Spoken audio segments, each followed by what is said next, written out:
Bonsoir, mes amis.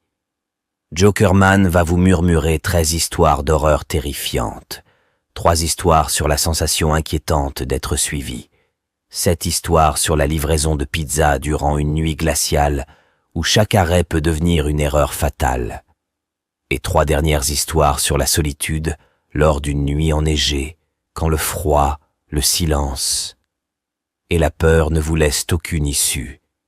Éteignez les lumières. Mettez un casque. La peur commence maintenant.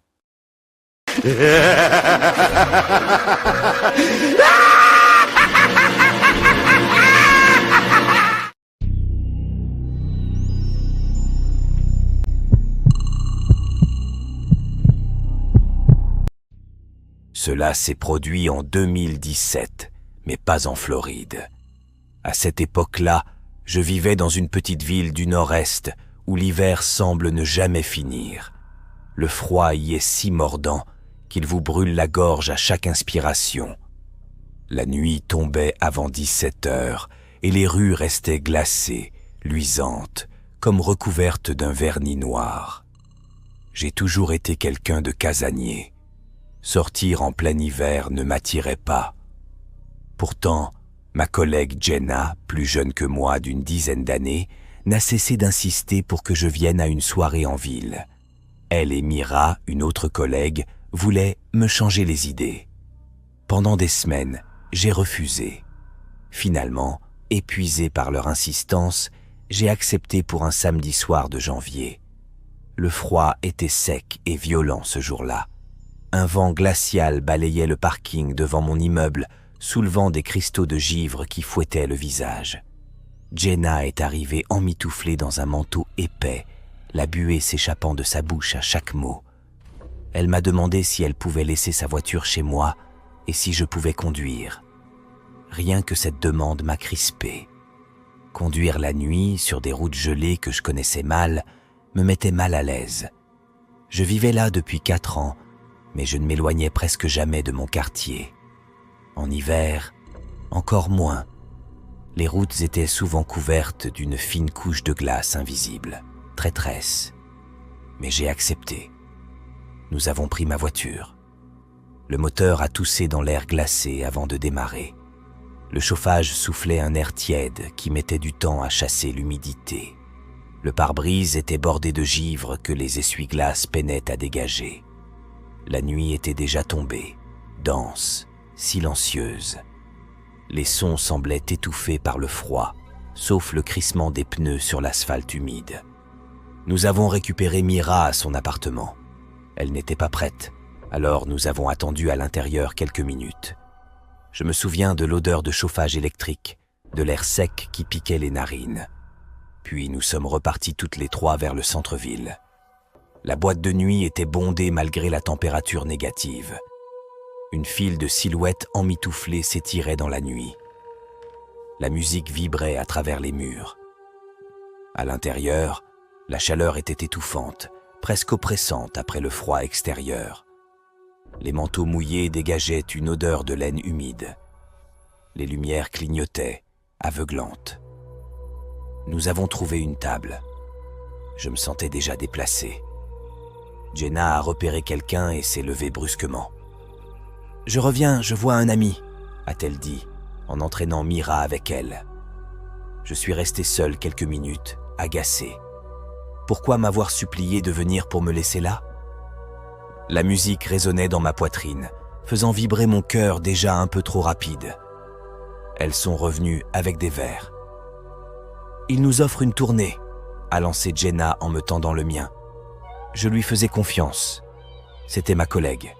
J'ai bu. Le liquide était sucré, un peu trop. Puis un deuxième. Puis un troisième. Peu après, quelque chose a changé. Ce n'était pas l'ivresse habituelle. La pièce ne tournait pas.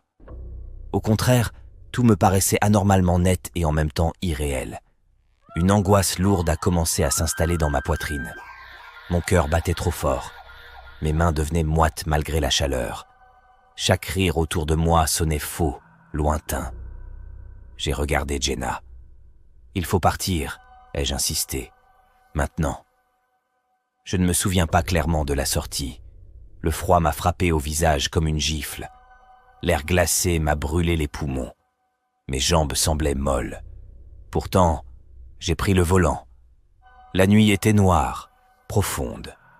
Les phares éclairaient une route brillante d'humidité, parfois striée de plaques de glace. La buée revenait sans cesse sur les vitres. Mes pensées étaient confuses. J'avais du mal à me concentrer sur les panneaux. Je sais que nous avons déposé Mira devant chez elle. Je me souviens d'être resté au volant, moteur allumé. Le vent faisait grincer les branches nues des arbres. Il n'y avait presque aucun bruit, à part le ronronnement irrégulier du moteur. J'entendais Jenna et Mira parler à l'extérieur. Je ne distinguais pas les mots, seulement des fragments. Puis une phrase, ou peut-être un ton, a déclenché quelque chose en moi. Une certitude viscérale, un danger immédiat. Mon cœur s'est emballé. Une chaleur brutale a traversé mon corps malgré le froid. Je n'ai pas réfléchi. J'ai enclenché la vitesse et j'ai accéléré. La voiture a légèrement dérapé sur l'asphalte humide avant de reprendre de l'adhérence. J'ai entendu un cri derrière moi. Je ne me suis pas retourné. Ce qu'il y avait dans mon verre était puissant. Ce n'était pas de l'alcool. Je le savais. Ma vision se troublait par moments. Les lumières des feux rouges formaient des halos inquiétants. À un carrefour désert, je me suis arrêté. La ville semblait figée sous le gel. Mon souffle formait des nuages dans l'habitacle encore froid. Soudain, 2 silhouettes sont apparues à ma fenêtre. Je n'ai pas vu d'où elles venaient. Quelqu'un a tiré violemment sur la poignée de ma portière. Le bruit du plastique sous tension a résonné dans le silence. Mon cerveau était embrumé, mais la peur a tout traversé. Instinct pur. J'ai appuyé à fond sur l'accélérateur. La voiture a bondi en avant. J'ai entendu un craquement sec, comme quelque chose qui cède. Puis plus rien que le vent et le moteur qui hurlaient. Ensuite, c'est flou. Je me souviens m'être garé dans une rue résidentielle inconnue. Des maisons sombres, des jardins blanchis par le givre. Pas un bruit. Le froid semblait plus intense encore. J'ai essayé d'utiliser mon téléphone pour rentrer chez moi, mais mes doigts tremblaient. L'écran me paraissait incompréhensible. La paranoïa me gagnait. Chaque ombre entre les maisons semblait bouger. Mon cœur battait si fort que j'avais l'impression qu'on pouvait l'entendre de l'extérieur. Je me suis dit que je devais me reposer quelques minutes. J'ai incliné le siège. Le froid revenait malgré le chauffage coupé. Mon souffle formait un nuage blanc devant moi. Puis le noir. Je me suis réveillé vers 5 heures du matin. Le ciel commençait à pâlir. La drogue semblait se dissiper. Ma tête me faisait mal, mais mes idées étaient plus claires. J'ai lancé le GPS et je suis rentré chez moi prudemment, les mains crispées sur le volant. L'aube hivernale révélait les trottoirs givrés et les flaques gelées. Je me suis effondré sur mon lit, encore habillé de mon manteau. Quand je me suis réveillé en fin de matinée, mon téléphone affichait une 20aine d'appels manqués, presque tous de Jenna. Je l'ai rappelée. Elle était hystérique. Elle voulait savoir où j'étais passé. Je lui ai dit la vérité, que quelqu'un avait drogué mon verre, que j'avais senti le danger. Un silence. Puis elle a lâché, d'une voix étrangement calme. « Ce n'était pas pour toi !» Cette phrase m'a glacé plus que l'air de janvier. Avant qu'elle ne vienne récupérer sa voiture, un souvenir m'est revenu avec une netteté brutale. La résistance de la portière, le craquement. Je suis descendu inspecter ma voiture dans le froid mordant du matin. Le boîtier en plastique de la poignée côté conducteur avait été arraché, net, comme si quelqu'un s'y était agrippé quand j'avais démarré. Ce n'était pas une hallucination. Quelqu'un avait réellement tenté d'ouvrir ma portière pendant que j'étais drogué, confuse, incapable de me défendre. Je n'ai plus jamais revu Jenna. Chaque hiver, quand la nuit tombe trop tôt et que le vent fait vibrer les fenêtres, je repense à cette route glacée, à ces silhouettes surgies du néant, à cette phrase « Ce n'était pas pour toi ». Je suis encore en vie pour une seule raison, cette montée d'angoisse inexpliquée, cet instinct brutal, il m'a sauvé.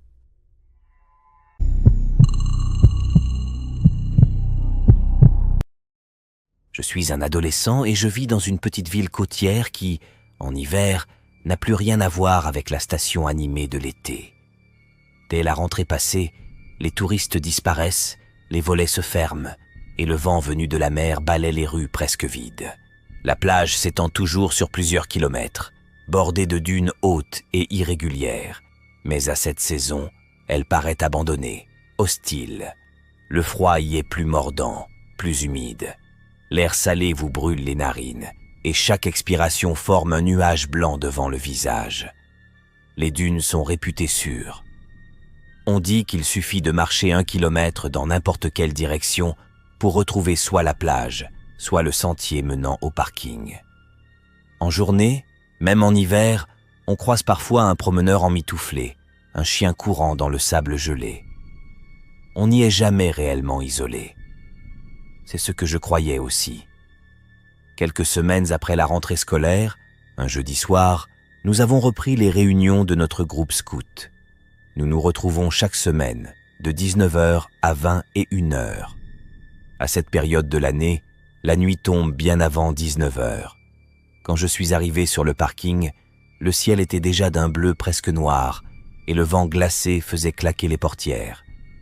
Le bitume était humide, luisant sous les rares lampadaires, et une fine couche de givre commençait à se former sur les bords. Comme le veut la tradition, les scouts les plus jeunes devaient gravir la plus grande dune, surnommée le Baldiman. C'est un rite de passage. Les plus âgés les aident à atteindre le sommet. Nous, les Ventures, sommes restés en arrière pour une session de premiers secours. Pendant environ 45 minutes, nous avons répété les gestes, nos doigts engourdis par le froid malgré les gants. Je sentais déjà mes orteils picoter dans mes chaussures humides. Lorsque nous avons terminé, il faisait nuit noire.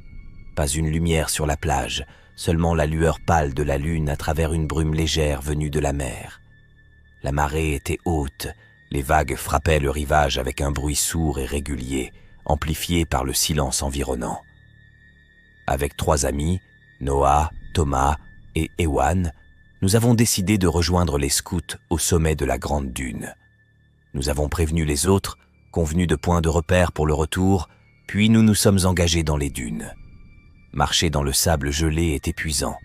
À chaque pas, on s'enfonce, on glisse sur des plaques de givre invisibles. Le vent coupait nos visages et l'herbe sèche des dunes nous fouettait les jambes. On trébuchait, on jurait, on riait nerveusement. Notre souffle formait des nuages rapides dans l'air glacé. J'entendais mon cœur battre dans mes oreilles à force de grimper. La lune dessinait au loin la silhouette des scouts au sommet. Ils paraissaient plus éloignés que prévu. Nous avons fait une pause sur une crête pour reprendre notre souffle. Le silence était étrange. Pas un oiseau, pas même le bruissement habituel du vent dans l'herbe, juste le grondement lointain de la mer et nos respirations haletantes. C'est là que Thomas nous a fait signe de nous taire. Son geste était brusque. Il penchait légèrement la tête comme pour mieux écouter. Je me suis figé. Mon cœur battait si fort que j'avais l'impression que ça couvrait tout le reste. « Vous avez entendu ça ?» a-t-il chuchoté. Nous avons tous secoué la tête. Il a parlé d'un bruit dans les buissons, quelque chose qui se déplaçait. On a mis ça sur le compte d'un animal. Pourtant, l'air était immobile. Le froid rendait chaque son plus net. S'il y avait eu du vent, on l'aurait senti. Nous avons repris notre marche, plus vite cette fois. Mes mains étaient moites à l'intérieur de mes gants malgré le froid. J'essayais de me raisonner. Des dunes, la nuit, en hiver, évidemment que ça peut faire peur. Nous avons fini par atteindre le sommet. Les scouts étaient là, heureux, fiers. Nous les avons félicités rapidement. Il était tard, nous n'avions aucune lampe et le froid devenait plus intense. Mes joues me brûlaient, mes oreilles me faisaient mal. Nous sommes redescendus en courant, glissant sur le sable gelé, retrouvant tant bien que mal notre équilibre. Au loin, sur une autre crête, nous avons aperçu 2 Ventures restées en arrière, Cormac et Alice. Ils étaient immobiles. En les rejoignant, j'ai tout de suite senti que quelque chose n'allait pas. Même dans la pénombre, je distinguais la tension sur le visage de Cormac. Alice tremblait. Et ce n'était pas seulement à cause du froid. « Vous vous promeniez seul là-bas » m'a demandé Cormac en désignant une clairière entre les dunes. Je sentais déjà mon estomac se nouer. Non, j'étais avec eux. Pourquoi? Il a hésité une seconde, puis il a dit qu'ils avaient vu un homme. Grand, capuche relevée, tout en noir. Il tournait autour de la clairière, en évitant de se montrer clairement. Au début, ils avaient cru que c'était l'un de nous. Un frisson m'a parcouru l'échine, plus violent que le vent. Thomas et son bruit dans les buissons. Ce silence anormal. Cormac a ajouté qu'après notre départ de la crête précédente, ils avaient vu la silhouette se placer exactement à l'endroit où je me tenais quelques minutes plus tôt. Immobile, à nous observer. Je sentais mon cœur cogner contre ma poitrine. Chaque battement semblait résonner dans ma gorge. Ma bouche était sèche. Nous avons avancé à plusieurs vers la clairière. Le sable crissait sous nos pas, un son anormalement fort dans la nuit froide. Je scrutais chaque ombre. Les dunes projetaient des formes irrégulières, presque humaines. La lune se cachait par moments derrière un voile de brume, plongeant tout dans une obscurité totale pendant quelques secondes. Il n'y avait personne. Cormac et Alice sont partis prévenir les chefs. Nous sommes restés là, les yeux rivés sur l'obscurité. Je sursautais au moindre craquement. Mon souffle était rapide, saccadé. Je sentais la sueur froide dans mon dos, malgré la température glaciale. Puis nous avons décidé de rentrer. Tout le groupe s'est reformé, les plus jeunes au centre, les plus grands autour. Nous avancions vite vers le sentier menant au parking. Le sol devenait plus dur, plus stable. J'apercevais déjà au loin la faible lumière des lampadaires. C'est à ce moment-là qu'un des plus jeunes a crié. Un cri aigu, déchirant, qui a fait éclater le silence comme du verre. Noah et moi étions devant. Nous avons couru vers lui. Il pleurait, incapable de parler. Il a levé le bras, tremblant, et a pointé du doigt vers une crête sur notre gauche. Je me suis tourné. Il était là. Une silhouette noire, immobile, découpée sur le ciel plus clair. À une vingtaine de mètres tout au plus. Assez près pour voir qu'il nous regardait. Je ne distinguais pas son visage. Juste la capuche, la posture droite, figée. Je me souviens du son de ma propre respiration. Courte, sifflante. De mon cœur qui battait si fort que j'avais l'impression qu'il allait me faire perdre l'équilibre. Noah a crié de courir. J'ai cru voir quelque chose de brillant dans la main de l'homme. Peut-être un couteau, peut-être autre chose. Je ne saurais jamais. Les ventures ont porté les plus jeunes. On a couru comme je n'ai jamais couru. Le sable gelé glissait sous nos pieds. Certains tombaient, se relevaient. Personne ne parlait. On n'entendait que nos pas précipités, nos souffles affolés. Et derrière nous, rien. Aucun pas, aucun cri. Quand nous avons atteint le parking, sous la lumière crue des lampadaires, je me suis retourné. La crête était vide. La brume avançait lentement entre les dunes. Le vent s'était levé, enfin, faisant onduler l'herbe sèche comme si rien ne s'était passé. Les parents sont arrivés rapidement. Certains ont appelé la police. Je ne sais pas s'ils ont trouvé quelqu'un. Je n'ai jamais revu cet homme. Mais depuis cette nuit d'hiver, je ne peux plus traverser les dunes après le coucher du soleil. Le froid, l'odeur humide du sable, le silence trop lourd, tout me ramène à cette silhouette immobile, à quelques mètres de nous, à nous observer sans un mot.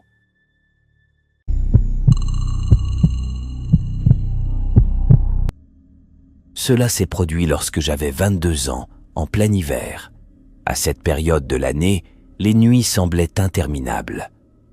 À minuit, la ville donnait l'impression d'être figée sous le froid, comme si tout le monde retenait son souffle. Je travaillais comme barmaid dans un petit bar de quartier, à quelques rues de mon appartement. Rien de chic, des tables usées, un sol collant malgré les nettoyages répétés, et toujours les mêmes habitués, la plupart des hommes d'âge mûr qui venaient boire pour oublier le travail, le divorce ou simplement l'ennui. En hiver, ils entraient avec leurs manteaux lourds imprégnés d'odeur de pluie et de tabac froid, secouant la neige fondue de leurs épaules. Je rentrais presque toujours à pied. Le trajet ne durait pas plus de 7 minutes. Même par temps glacial, cela me paraissait plus simple que de sortir la voiture. Je connaissais chaque lampadaire, chaque fissure dans l'asphalte humide. Il y avait un client régulier qui me mettait mal à l'aise depuis des semaines. Il s'appelait Jared. Je connaissais son nom grâce à sa carte bancaire. Il devait avoir dans les 38 ans.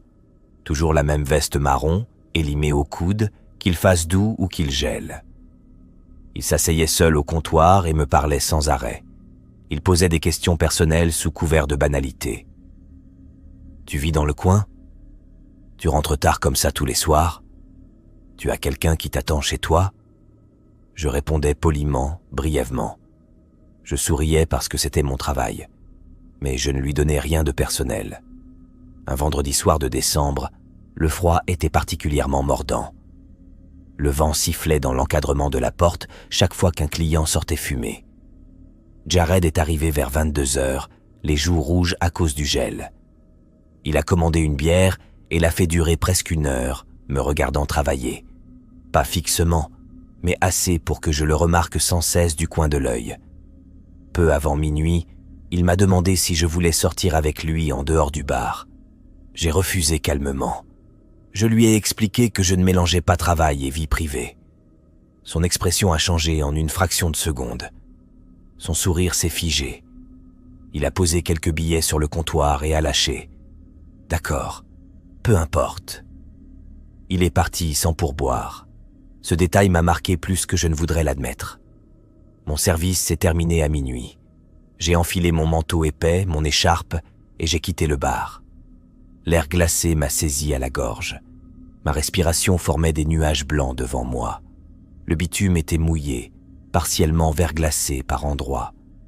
Les lampadaires diffusaient une lumière jaune vacillante, reflétée par l'asphalte brillant.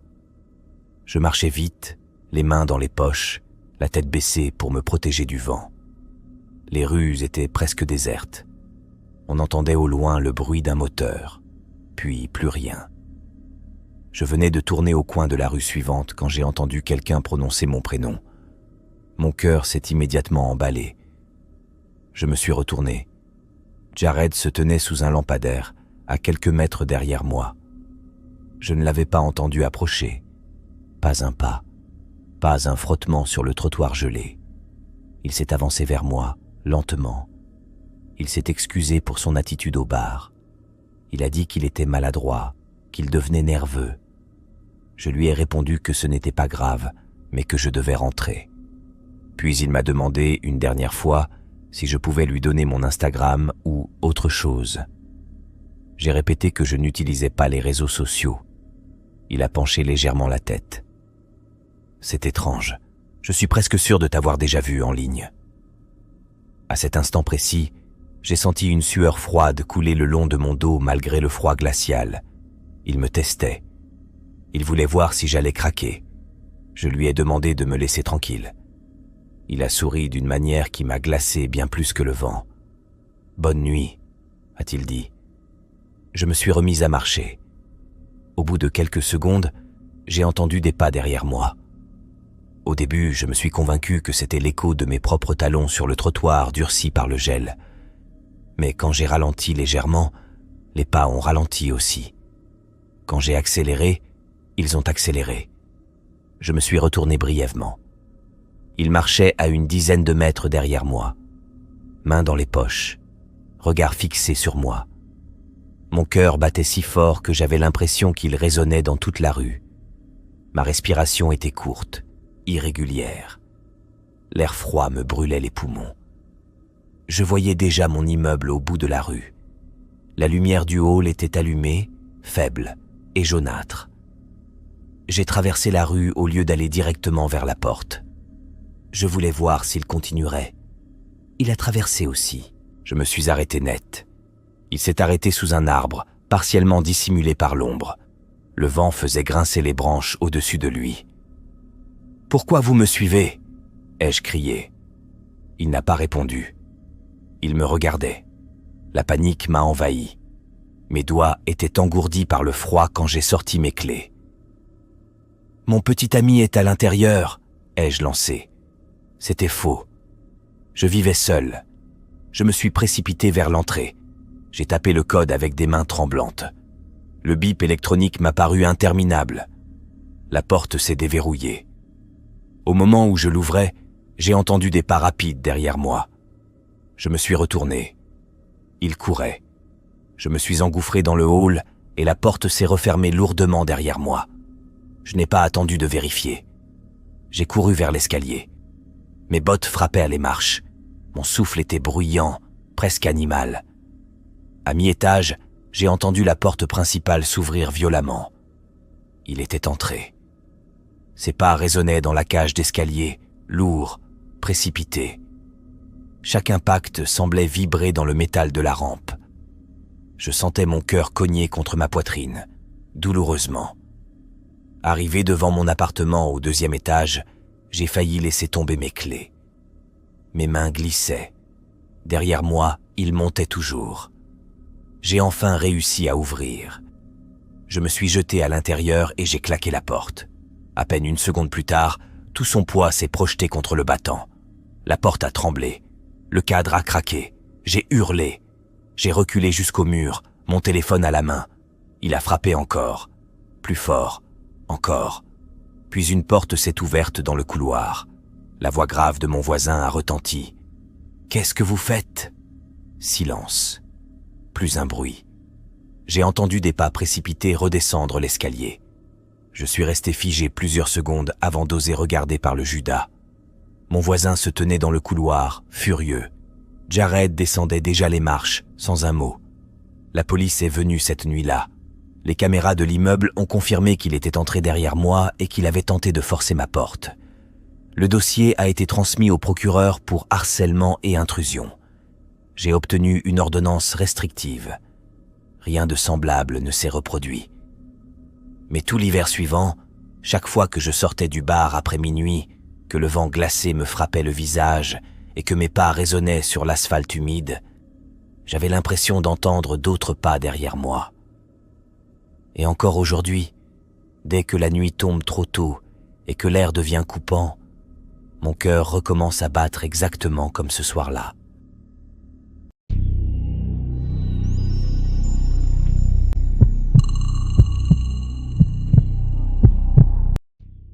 Quand je repense à cet hiver-là, j'ai encore le souffle qui se bloque. J'étais livreur de pizza depuis quelques mois à peine, un petit boulot que j'avais pris pour payer mes études. L'hiver rendait les services du soir plus pénibles. La nuit tombait avant même la fin de l'après-midi, le vent gelé s'infiltrait sous la porte du véhicule et l'odeur persistante de carton chaud se mélangeait à celle, humide, de mes gants mouillés par la neige fondue. C'était un vendredi, peu avant la fermeture. Il devait être un peu plus de 21 heures. Le froid était sec, mordant. Le thermomètre de la voiture affichait une température négative et chaque expiration formait un nuage blanchâtre devant mon visage. Mon patron m'avait confié une dernière livraison pour une adresse en bordure d'une petite ville voisine. 15 minutes de route, pas plus. Au début, tout semblait banal. La radio grésillait faiblement, couverte par le bruit régulier du moteur et le frottement des pneus sur l'asphalte humide. Mais plus j'avançais, plus la route devenait étroite. Les lampadaires se faisaient rares. La forêt, de chaque côté, absorbait la lumière de mes phares. Les branches nues claquaient sous le vent glacé. On n'entendait rien d'autre. Le GPS m'indiqua de tourner sur une allée non déneigée. La neige tassée crissait sous les roues. Je ralentis. Au bout du chemin, une maison récente se dressait face à l'eau sombre d'un lac presque entièrement gelé. Toutes les lumières étaient allumées, d'un jaune éclatant qui tranchait avec la nuit épaisse. De la musique résonnait, étouffée mais puissante, comme si les murs vibraient. Ce qui m'a frappé immédiatement, c'est le silence autour. Pas de rires audibles depuis l'extérieur, pas de voitures en nombre.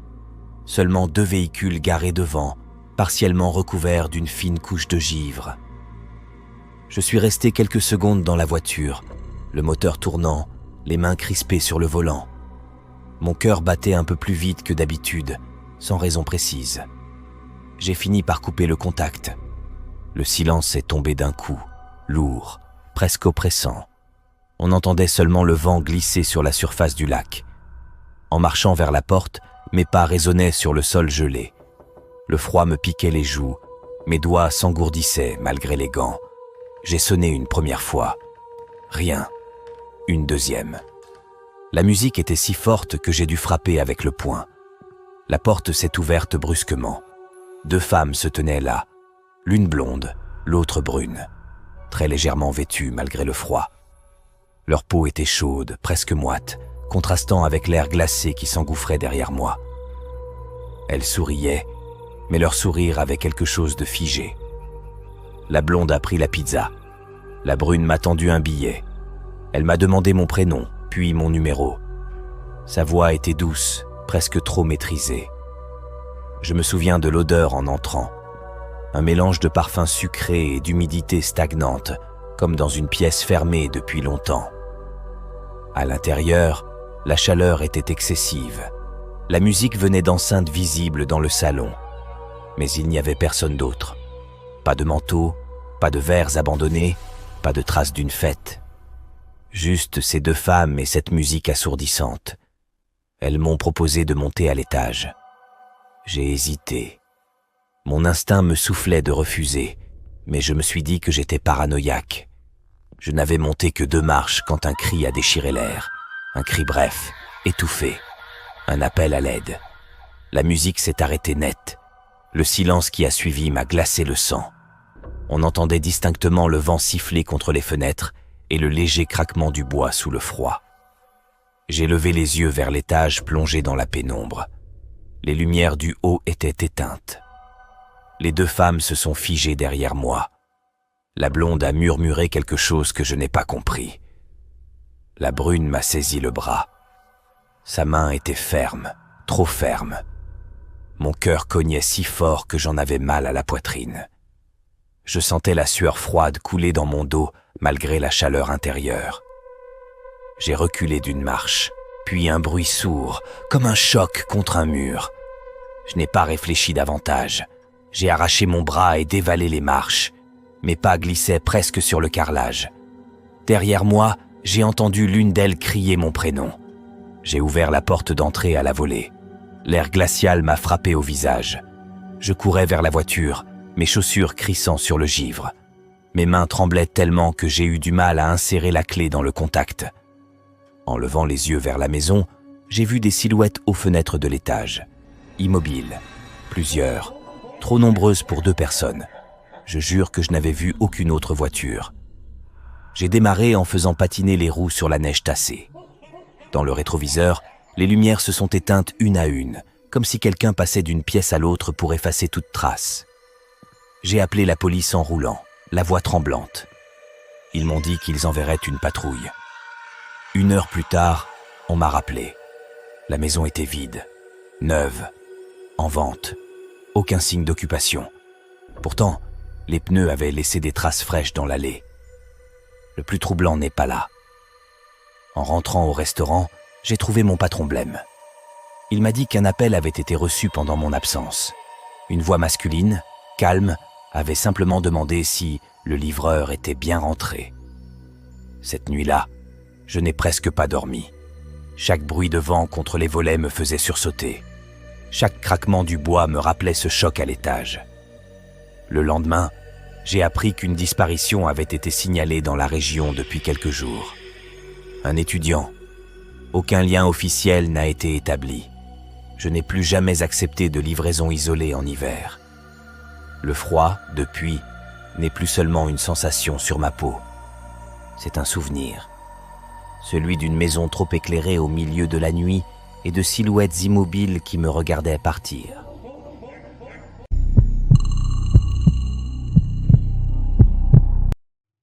C'était ma dernière livraison de la nuit, en plein cœur de l'hiver. Le genre de nuit où l'obscurité tombe avant même que l'on ait eu le temps de réaliser que la journée est finie. L'air était si froid qu'il me brûlait les poumons à chaque inspiration. Ma respiration formait de petits nuages blancs dans l'habitacle à peine tiédi de la voiture. L'adresse se trouvait à une dizaine de minutes du magasin, dans un quartier résidentiel un peu à l'écart. La neige tombée plus tôt dans la journée avait fondu puis regelé, laissant une fine couche de glace sur l'asphalte. Les pneus crissaient légèrement à chaque virage. Le moteur ronronnait, seul son régulier dans la nuit figée. En arrivant, j'ai tout de suite remarqué qu'il n'y avait aucune lumière extérieure allumée. Pas de guirlande, pas de lampe de Porsche. Juste une maison sombre, aux volets fermés, avec une faible lueur vacillante derrière un rideau épais. Le vent sifflait entre les branches nues des arbres du jardin. On entendait le claquement irrégulier d'un volet mal fixé. Je suis sorti du véhicule en remontant le col de mon manteau. Le froid m'a saisi instantanément. Mes doigts se sont engourdis autour des boîtes chaudes. Devant la porte, une feuille était scotchée à hauteur des yeux. Je l'ai lue à la lumière de mon téléphone. « Entrez et laissez les pizzas dans la chambre à l'étage. L'argent sera sur le lit. » Je suis resté immobile quelques secondes. Mon cœur battait un peu plus vite. Quelque chose n'allait pas. Les consignes étaient trop précises, trop inhabituelles. J'ai appelé mon patron. Le vent couvrait presque sa voix dans le combiné. Je lui ai expliqué la situation, que je ne me sentais pas à l'aise. Il a soupiré et m'a dit que je ne pouvais pas revenir avec la commande, que c'était ma dernière livraison et que je devais faire le nécessaire. Je me souviens du goût métallique dans ma bouche en raccrochant. La porte n'était pas verrouillée. Elle s'est ouverte avec un léger grincement. Une odeur de renfermé m'a frappé immédiatement, mêlée à celle d'humidité et de bois froid. À l'intérieur, la température était à peine plus élevée qu'à l'extérieur. Une petite veilleuse en forme de bougie était fixée au mur du salon. Sa lumière jaune tremblotait, projetant des ombres irrégulières sur les meubles anciens. Chaque pas que je faisais sur le parquet produisait un craquement sec, amplifié par le silence pesant. « Livraison !» ai-je lancé, la voix plus basse que je ne l'aurais voulu. Aucune réponse. L'escalier se trouvait au fond du couloir. Une autre veilleuse identique éclairait faiblement le palier à l'étage. Au-dessus, tout était plongé dans une semi-obscurité. Je sentais mon cœur cogner contre mes côtes. Mes paumes devenaient moites malgré le froid. Chaque marche grinçait sous mon poids. J'avais l'impression que le moindre bruit résonnait dans toute la maison. Arrivé en haut, j'ai vu un petit couloir étroit. 2 portes. L'une entr'ouverte, l'autre fermée. Je me suis dirigé vers la porte entr'ouverte. L'intérieur était presque noir. J'ai cherché l'interrupteur du bout des doigts. Je l'ai actionné. Rien. L'ampoule devait être grillée. Je suis entré prudemment. Mes chaussures ont frôlé un tapis épais.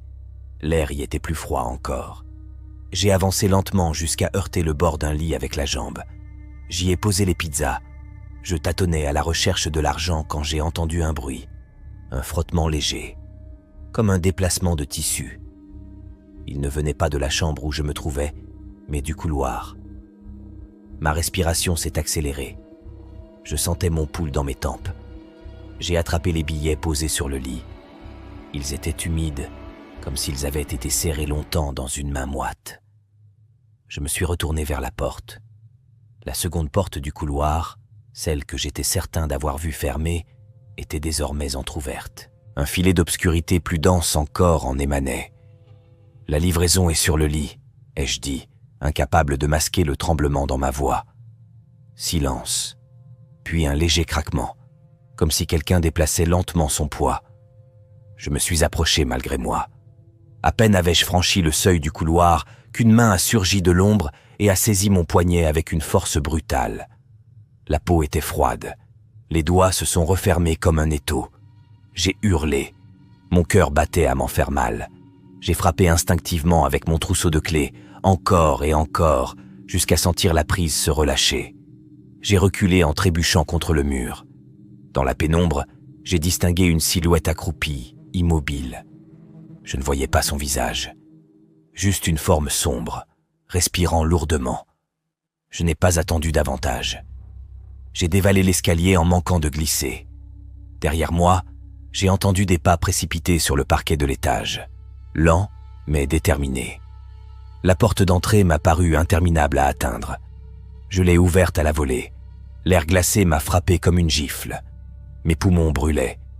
Je courais vers la voiture, les chaussures glissant sur la fine couche de glace. J'ai démarré en catastrophe. Les roues ont patiné avant d'accrocher la route. Dans le rétroviseur, j'ai aperçu une silhouette immobile sur le seuil de la maison. Elle ne me poursuivait pas. Elle se contentait de regarder. Les lumières se sont éteintes presque aussitôt. Je suis retourné au magasin sans m'arrêter. J'ai raconté tout ce qui s'était passé. Mon patron est devenu étrangement silencieux. Il m'a dit que ce n'était sans doute qu'une mauvaise blague. Il a insisté pour que je n'appelle personne. Le lendemain, j'ai appris qu'une maison de cette rue était vide depuis plusieurs semaines, en attente de vente. Aucun occupant déclaré. Je n'ai jamais su qui m'avait attrapé ce soir-là, mais je me souviens parfaitement de la sensation de cette main glacée autour de mon poignet. Et depuis, chaque hiver, quand le vent siffle contre mes fenêtres, j'entends encore ce frottement discret dans un couloir plongé dans le noir.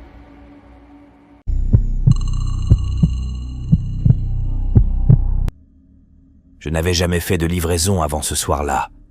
Je travaillais à la caisse chez Gino's Pizzeria depuis quelques mois, bien au chaud derrière le comptoir, à prendre les commandes et à plaisanter avec les habitués.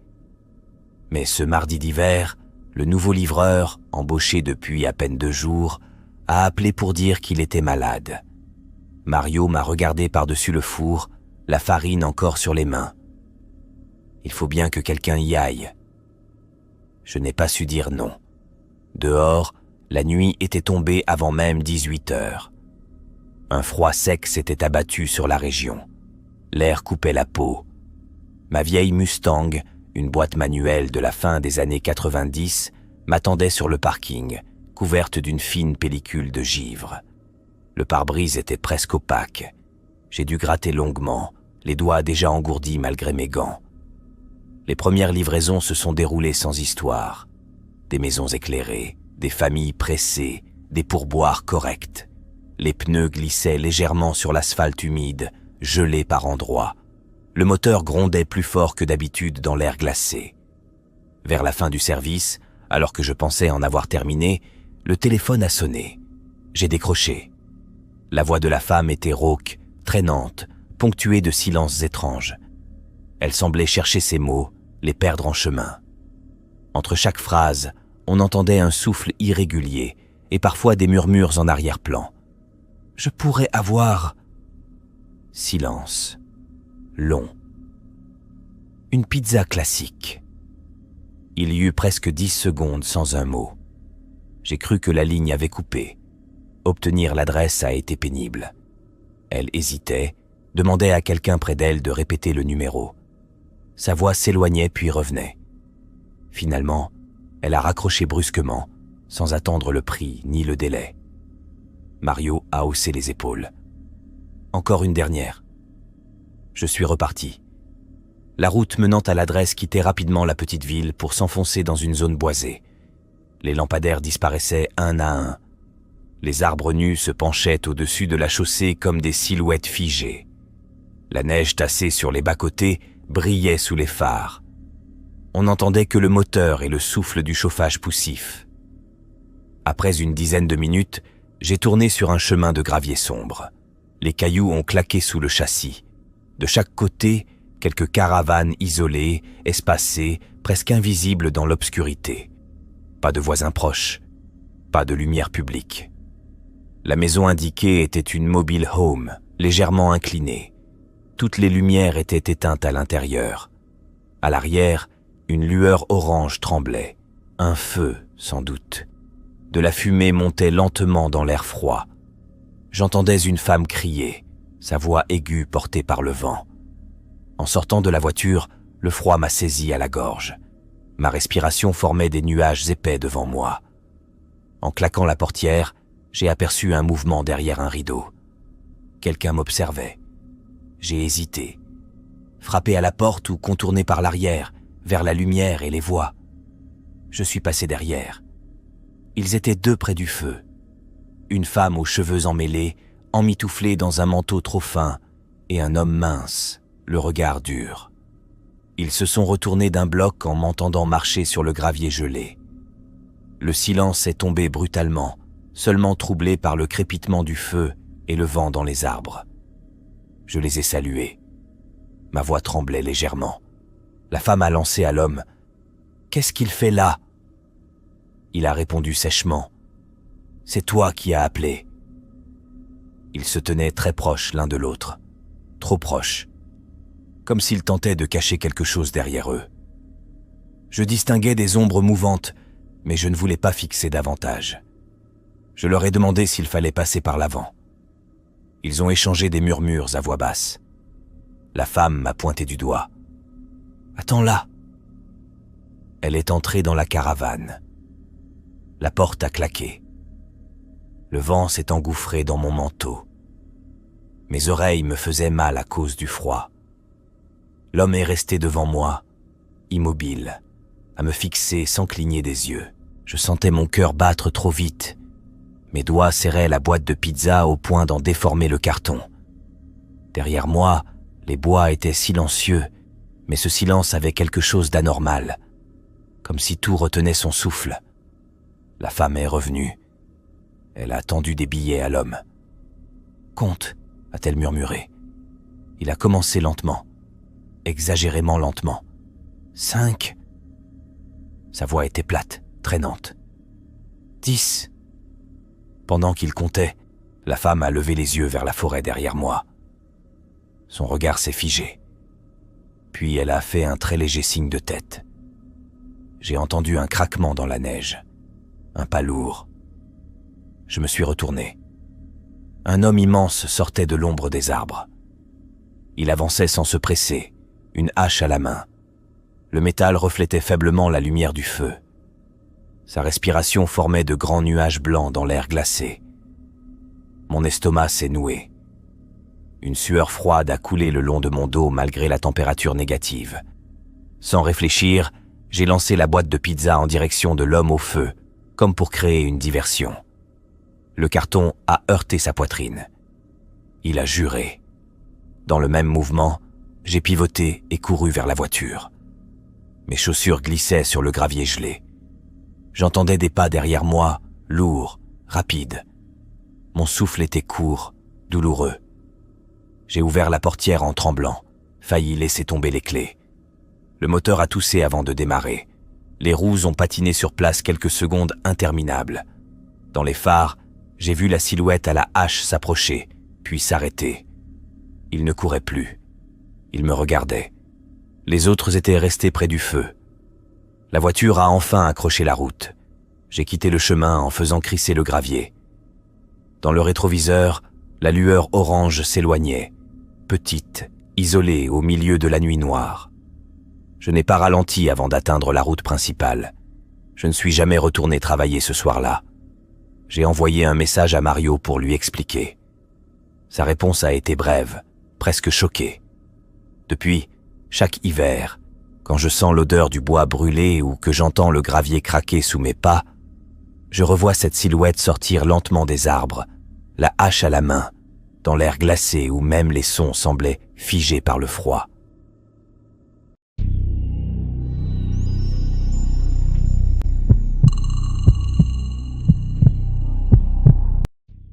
J'avais 16 ans quand j'ai commencé à travailler à la pizzeria de mon quartier, en périphérie d'une grande ville. Au début, je restais à l'arrière, entre la plonge et la préparation des ingrédients.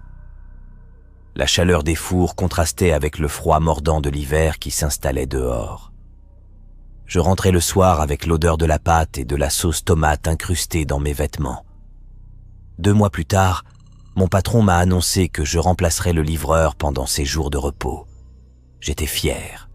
Conduire la petite voiture de service, sortir du restaurant, gagner un peu plus d'argent.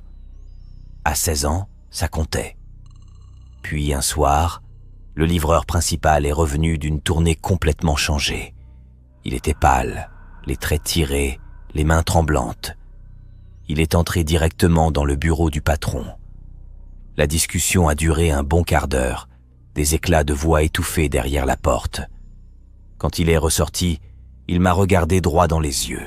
« Bonne chance, gamin. » Il a ajouté que ce boulot était pourri, puis il a quitté le restaurant sans se retourner. Je n'ai jamais su ce qui s'était dit dans ce bureau, ni ce qu'il avait vu cette nuit-là. Les semaines suivantes, j'ai assuré les livraisons seul. C'était l'hiver, un de ces hivers où la nuit tombe avant la fin de l'après-midi. Le froid était constant, sec, pénétrant. La buée sortait de ma bouche à chaque respiration lorsque je descendais de la voiture.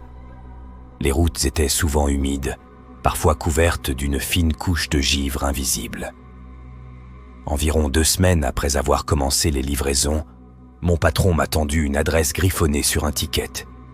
Je l'ai entrée dans le GPS et je suis parti alors que le soleil disparaissait derrière les arbres dénudés. Plus je m'éloignais du centre-ville, plus les maisons se faisaient rares. Les habitations étaient espacées de plusieurs centaines de mètres. Les lampadaires étaient inexistants. Seuls mes phares découpaient la route sombre, révélant parfois un nuage de brume flottant au-dessus de l'asphalte glacé.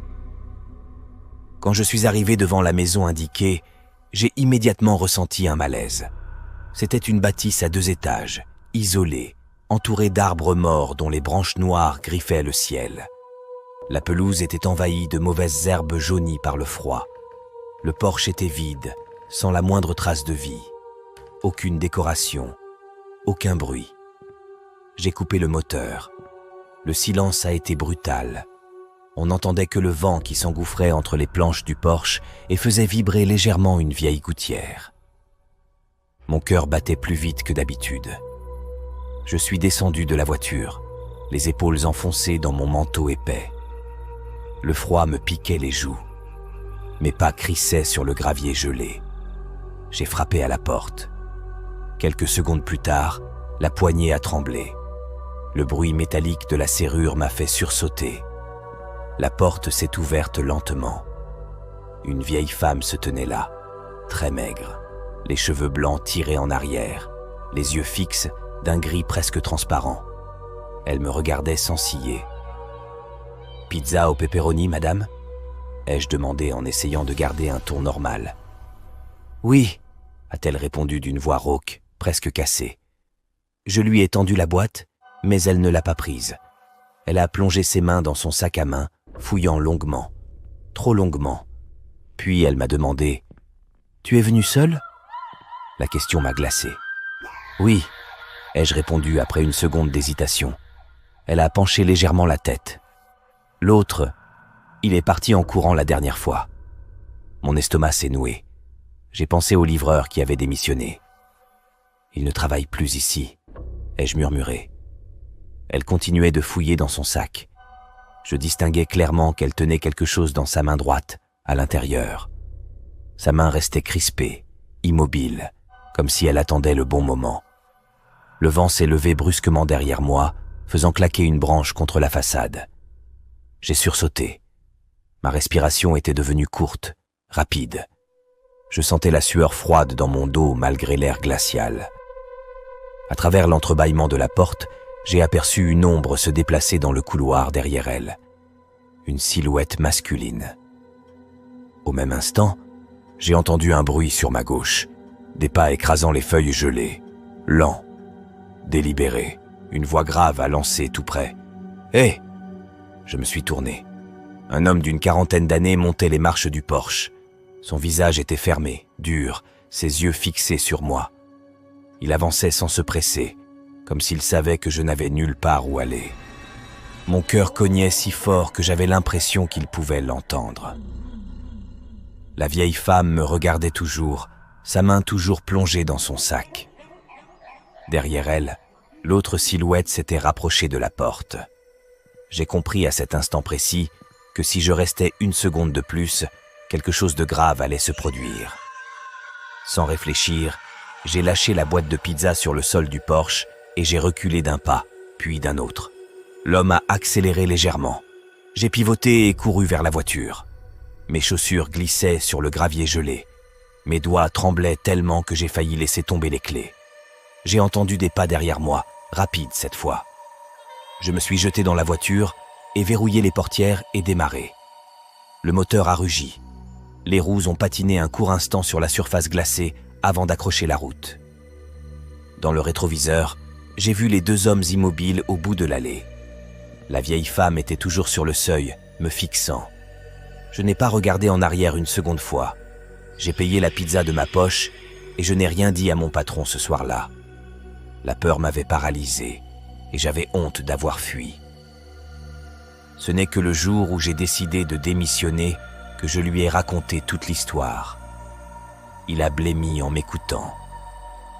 Il m'a avoué que l'ancien livreur lui avait simplement dit qu'il était parti sans livrer, sans expliquer davantage. Il a appelé la police. 2 jours plus tard, il m'a rappelé. La maison était officiellement saisie depuis plus d'1 an. Personne n'était censé y vivre. Pourtant, les forces de l'ordre y ont trouvé 3 personnes, la vieille femme et 2 hommes. Ils ont été arrêtés. Je n'ai jamais su ce qu'ils faisaient là, ni ce qu'ils prévoyaient. Mais chaque hiver, quand le vent frappe contre ma porte et que la nuit tombe trop tôt, je revois ses yeux gris plantés dans les miens et j'entends encore cette question murmurée dans le froid. « Tu es venu seul ?»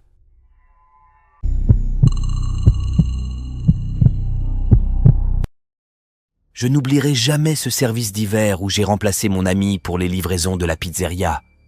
D'ordinaire, je restais derrière la caisse, au chaud, à encaisser les commandes et à plaisanter avec les habitués. Ce soir-là, le froid était tombé brutalement sur la ville. Un vent sec balayait les rues et l'air semblait mordre la peau dès qu'on passait la porte. La nuit s'était installée avant même la fin de l'après-midi, avalant les immeubles dans une obscurité épaisse. Les 2 premières livraisons se déroulèrent sans incident. Des familles ordinaires, des appartements éclairés, l'odeur familière du chauffage et des plats du soir. À chaque fois, je remontais dans la voiture en soufflant dans mes mains pour les réchauffer, observant ma respiration blanchir dans l'air glacé. Puis le responsable m'annonça une dernière course avant la fermeture. Une adresse située à environ 8 km. Il précisa que c'était inhabituel, mais que le client payait un supplément. J'acceptais sans discuter. En quittant l'axe principal, je sentis immédiatement que quelque chose changeait. Les lampadaires devenaient rares. La route secondaire était étroite, bordée d'arbres nus dont les branches s'entrechoquaient sous le vent gelé. Le bruit du moteur semblait anormalement fort dans ce silence hivernal. L'asphalte était sombre, luisant d'humidité. Par endroits, des plaques de givre brillaient faiblement sous mes phares. Plus j'avançais, plus le paysage devenait désert. Aucune voiture, aucune maison éclairée. Juste la buée qui s'accumulait sur le pare-brise et que j'essuyais nerveusement du revers de la main. Mon cœur battait plus vite sans que je sache vraiment pourquoi. Le GPS m'indiqua finalement d'entrer dans une petite rue presque invisible, comme avalée par la brume. La moitié des lampadaires ne fonctionnaient pas. Ceux qui restaient diffusaient une lumière jaune et tremblante, projetant des ombres déformées sur les façades. La maison se trouvait au bout de l'impasse, une construction basse, isolée, sans décoration, sans lumière apparente à l'intérieur. Le jardin était gelé, l'herbe blanchie par le givre craquait sous mes pas. Le froid était si intense que mes doigts me faisaient mal malgré les gants. Je sonnai. La porte s'ouvrit presque immédiatement. Un homme d'une 50aine d'années se tenait devant moi, très pâle, les yeux enfoncés, cernés, une moustache grise soigneusement taillée. Il me fixa quelques secondes avant d'esquisser un sourire trop lent, trop figé. Il me dit d'une voix calme qu'il allait chercher l'argent et disparut dans l'obscurité du couloir. Je restais sur le seuil, exposé au vent. Le silence du quartier était total. Pas un chien, pas un moteur au loin. Rien. Juste le sifflement du vent entre les maisons et le battement de mon propre cœur dans mes tempes. À l'intérieur, j'entendais ses pas lourds sur un plancher qui grinçait à chaque mouvement. Il revint quelques instants plus tard et me proposa d'entrer pour attendre au chaud. Je refusai poliment. Il insista. Sa main se posa brièvement sur mon bras. Son contact était froid, presque humide. Il faisait environ 5 degrés dehors. Le vent traversait ma veste. Par fatigue, par imprudence, J'acceptai. À peine la porte refermée, je compris que j'avais commis une erreur. L'intérieur était presque aussi glacé que l'extérieur. Il n'y avait pas d'odeur de chauffage, pas de radiateur en marche. Juste une odeur humide, stagnante, mêlée à celle du bois ancien. La lumière du couloir vacillait légèrement. Une ampoule nue suspendue au plafond diffusait une clarté blafarde. L'homme s'éloigna vers une autre pièce. Je me rapprochai instinctivement de la porte d'entrée. Ma respiration devenait courte. Je sentais la sueur froide couler le long de mon dos malgré la température glaciale. Il revint et ouvrit une porte sur la droite. Une porte qui donnait sur un escalier descendant dans une obscurité totale. Il baissa les yeux vers les marches et m'expliqua qu'il gardait son argent en bas. Il me demanda de l'accompagner. Je refusai immédiatement. C'est à ce moment précis que j'entendis un bruit, un craquement distinct, le son d'une marche qui plie sous un poids. Cela venait du sous-sol. Je n'étais pas seul avec lui. Le silence qui suivit fut pire que le bruit lui-même. Mon cœur cognait si fort que j'avais l'impression qu'il résonnait dans toute la maison. Je fis un pas en arrière pour rejoindre la porte d'entrée. L'homme se plaça aussitôt devant moi. Son sourire avait disparu. Son regard était devenu dur, fixe. Puis j'entendis des pas rapides dans l'escalier. Quelqu'un montait. Je ne réfléchis pas. Je le frappai au visage avec toute la force que la panique me donnait. Il recula, trébucha. Je le poussai violemment. Il tomba sur le sol. Les pas dans l'escalier s'accélérèrent. Je tirai la poignée, ouvris la porte et me précipitai dehors. L'air glacé me coupa presque la respiration. Je courus jusqu'à la voiture, manquant de glisser sur le sol gelé. Mes mains tremblaient tellement que j'eus du mal à insérer la clé. Quand le moteur démarra enfin, je vis une silhouette apparaître dans l'encadrement de la porte. Une seconde silhouette derrière lui, dans l'ombre du couloir. Je partis sans regarder dans le rétroviseur. Je roulai longtemps avant de retrouver une route éclairée. Mes mains restaient crispées sur le volant. Je sentais encore l'odeur humide de cette maison dans mes narines. J'ai raconté toute l'histoire à mon responsable. La police a été appelée. Ils ont noté l'adresse, m'ont posé des questions. Je n'ai jamais su ce qu'ils ont découvert, ni même s'ils ont trouvé quelque chose. Mais je sais une chose. Chaque hiver, quand la nuit tombe trop tôt et que le vent glacial s'engouffre dans les rues désertes, je repense à cette maison sans chauffage, à cette ampoule vacillante et à ce craquement dans l'escalier. Et je me souviens que j'ai failli ne jamais ressortir de cette livraison.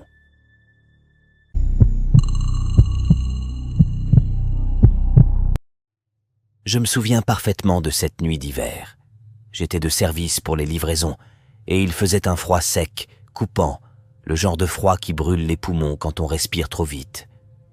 La nuit était tombée avant même la fin de l'après-midi. À 19h, on aurait juré qu'il était minuit. La commande concernait 4 grandes pizzas. Une livraison assez éloignée, une vingtaine de minutes selon le GPS. Je me souviens avoir pensé qu'un groupe d'amis devait fêter quelque chose, perdu dans une maison de campagne. Je m'étais même surpris à espérer un bon pourboire pour compenser le trajet. Plus je m'éloignais du centre-ville, plus les routes devenaient étroites et sombres.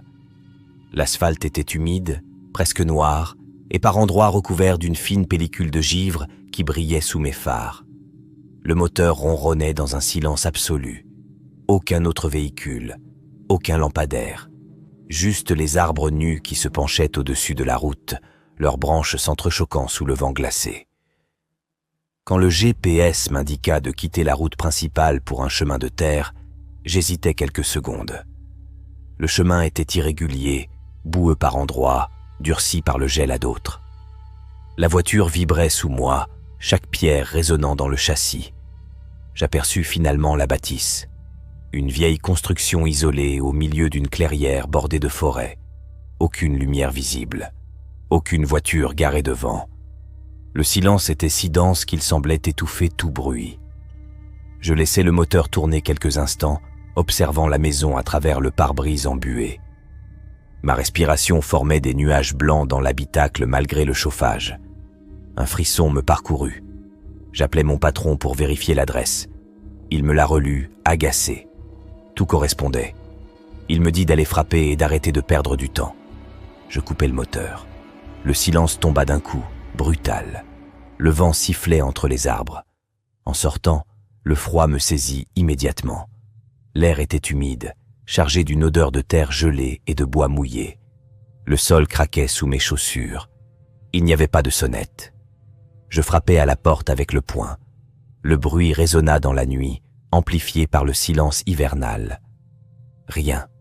Je frappais encore, plus fort, en criant que j'étais le livreur.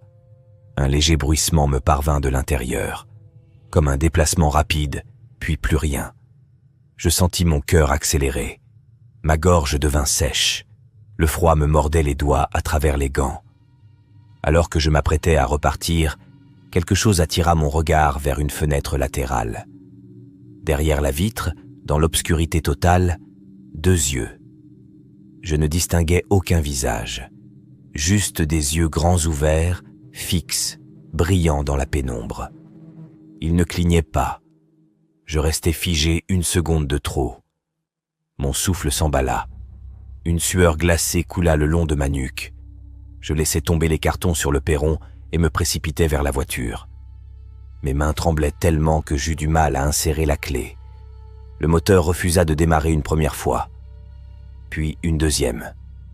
À la 3e tentative, il se lança enfin. Je fis marche arrière brusquement, les pneus patinant sur la terre gelée. La voiture avançait difficilement, tanguant sur le chemin irrégulier. Puis un bruit aigu retentit, un grincement métallique suivi d'une résistance anormale. La voiture ralentit puis s'immobilisa complètement. Mon cœur battait si fort que j'avais l'impression qu'il cognait contre mes côtes. Je descendis malgré moi pour comprendre. L'air glacé me coupa le souffle. Les 4 pneus étaient lacérés, entaillés profondément.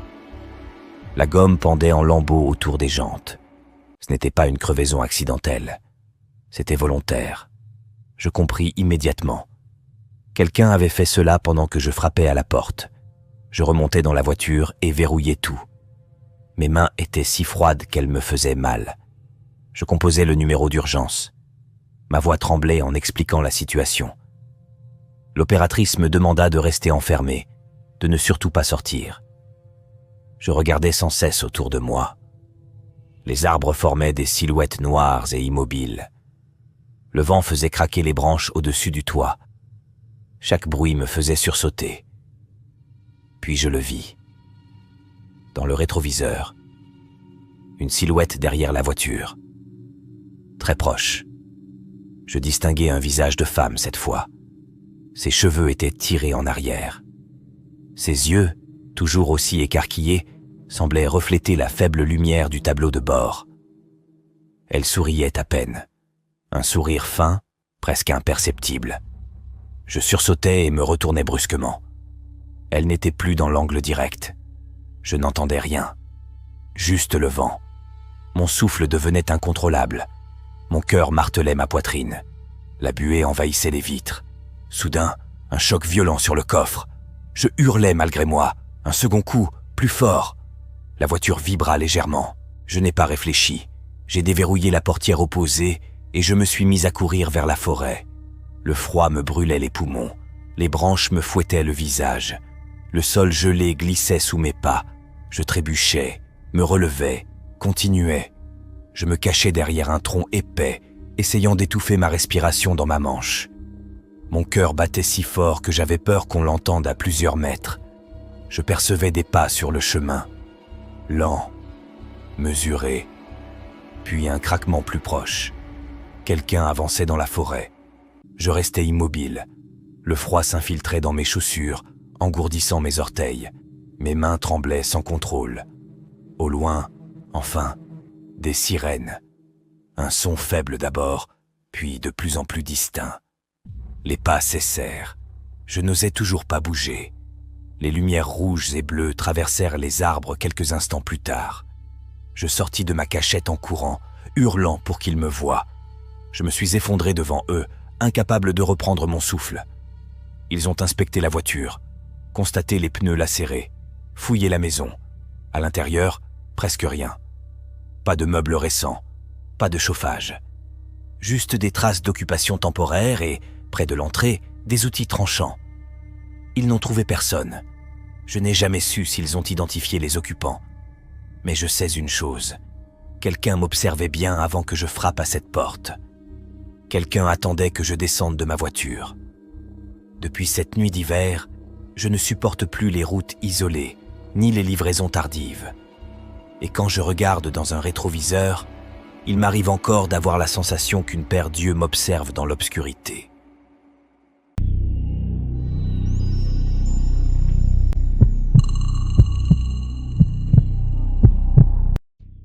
J'ai longtemps hésité, oscillant entre le silence et l'aveu, avant de me résoudre à déposer ce récit quelque part, comme on abandonne un secret trop lourd au bord d'un gouffre. Tout s'est produit lorsque j'étais en 2e année, dans une université du Nord-Est dont je tairai le nom. J'étais inscrite en CAPA, étudiante en littérature anglaise, rigoureuse jusqu'à l'obsession, car mon avenir se dessinait déjà vers les études de droit après l'obtention de mon diplôme. Ce détail n'est pas anodin, il éclaire l'ombre qui s'étend dans ce que je m'apprête à raconter. Au semestre précédent, je m'étais inscrite à un séminaire avancé consacré au romantisme anglais. La salle était exiguë, glaciale même certains matins, et l'air y portait une odeur persistante de papier ancien et de poussière humide. Nous étions une vingtaine d'étudiants tout au plus, principalement des 3e et 4e années. Un professeur supervisait officiellement le cours, mais la véritable voix dominante était celle du chargé de travaux dirigés. Il s'appelait Romer. Oui, c'était bien son nom, ou du moins celui que tout le monde prononçait à voix basse ou à contre-cœur. Je n'ai jamais su s'il s'agissait d'un prénom ou d'un nom de famille. Il avait la fin de la vingtaine, une silhouette longiligne, presque fragile, et cette aura étrange des musiciens ratés qui traînent leur mélancolie comme un manteau trop large. Quelque chose en lui sonnait faux, dissonant, comme une note tenue trop longtemps. Il était singulier. Le cours, en lui-même, n'avait rien d'extraordinaire. Lecture minutieuse, débat sur la nature, la mémoire, l'exaltation romantique et ses élans parfois ridicules. Pourtant, les discussions mouraient souvent dans un silence glacial.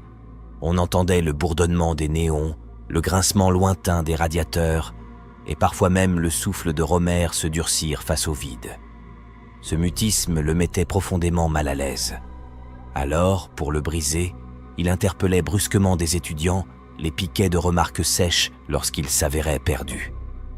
Un seul parvenait presque toujours à ranimer la flamme, Luc. Grand, brun, membre d'une fraternité réputée du campus, c'était à peu près tout ce que je savais de lui au départ. Il possédait un sens du timing rare, une plaisanterie discrète, jamais déplacée, juste assez pour fissurer la tension. Il avait réellement fait les lectures, ce qui le rendait crédible, presque rassurant. Quand il prenait la parole, sa voix claire se détachait du froid ambiant, et son humour semblait mérité, jamais forcé. Il n'essayait pas d'attirer l'attention, elle venait à lui naturellement. Je le trouvais intelligent, avec une pointe de maladresse charmante. Comme ma moyenne générale dépendait de ma participation, je me retrouvais vite parmi les rares voix régulières. Souvent, il n'y avait que Luc, moi et 2 ou 3 autres pour porter les échanges pendant que le reste de la classe s'absentait mentalement. Romer, lui, semblait apprécier. Il hochait la tête lorsque je développais une idée, reprenait mes propos, les étirait, les approfondissait, et cela me procurait une étrange sensation de reconnaissance, presque de chaleur, contrastant avec le froid mordant de la salle. Je me souviens parfaitement de mon premier devoir. J'y explorais l'ambiguïté et la mémoire dans l'abbaye de Tintern chez Wordsworth. Rien de révolutionnaire, mais j'en étais fier. Lorsque la copie me fut rendue, les marges débordaient de commentaires, longs, précis, presque enthousiastes. Ce n'étaient pas de simples corrections, mais de véritables échos à mes pensées, comme s'ils marchaient à côté de moi dans le même paysage intellectuel. Après cela, quelque chose changea imperceptiblement. Romer commença à me regarder plus souvent, trop longtemps. Il m'interrogeait davantage, ajoutait des questions à mes réponses, accrochait mon regard avec une insistance qui faisait frissonner l'air autour de moi. Au début, je me persuadais que tout cela n'existait que dans mon esprit.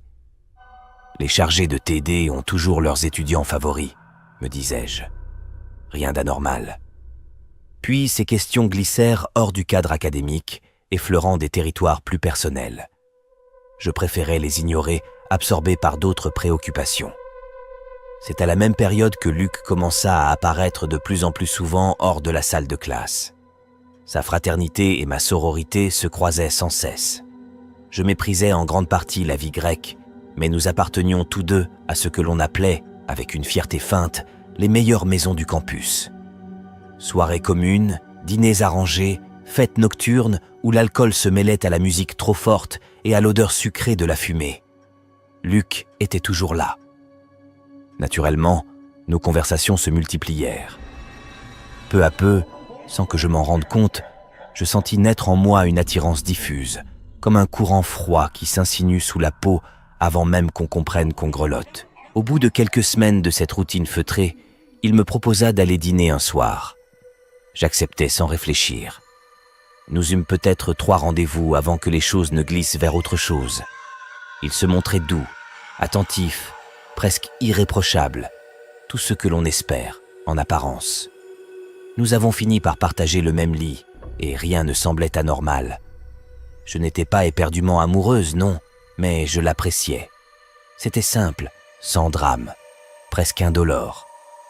Puis, un après-midi glacé, à la sortie d'un cours, tandis que je marchais vers ma voiture, l'air mordant me cinglant le visage, je l'aperçus derrière l'amphithéâtre. Luc. Il fumait une cigarette aux côtés de Romer. La fumée s'élevait lentement, mêlée à une odeur âcre de tabac froid. Il parlait comme de vieux complices. Cette vision me troubla. Je ne savais même pas que Luc fumait. Plus tard, lorsque je l'interrogeai, il éclata de rire et prétendit qu'il cherchait seulement à se mettre Romer dans la poche, histoire d'éviter qu'on lui complique la fin du semestre. Je lui répondis que c'était pitoyable. Il haussa les épaules, amusé, et déclara qu'il préférait être pathétique plutôt que récolter une mauvaise note. Quelques semaines après, une autre scène s'imposa à moi. En rentrant chez lui, je remarquai son téléphone posé près de lui sur le lit, une vidéo YouTube en cours de lecture, sa lumière bleutée découpant les ombres de la chambre.